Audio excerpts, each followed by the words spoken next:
matbuot anjumanimizni boshlaymiz. Matbuot anjumanimizning birinchi qismida Nasaf jamoasining murabbiyi Shuhrat aka Toshpo'latov qatnashmoqda. Shuhrat aka, bugungi o'yin xususida keyin savollarga o'tamiz. Marhamat.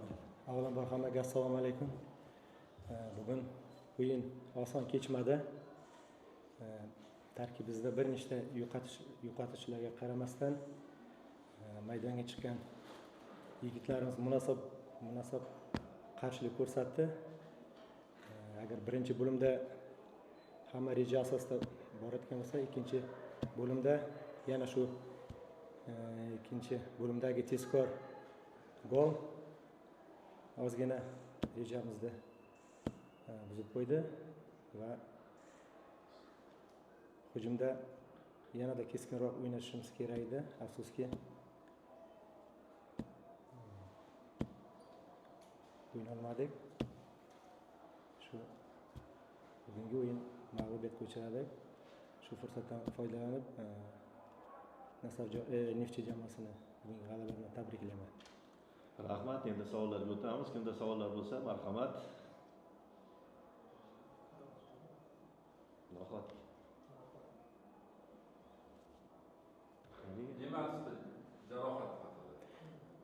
Nematov alohida shug'ullanyapti, hozir tiklanyapti. Xudo xolasa yaqin kunlarda yana safimizga qo'shiladi.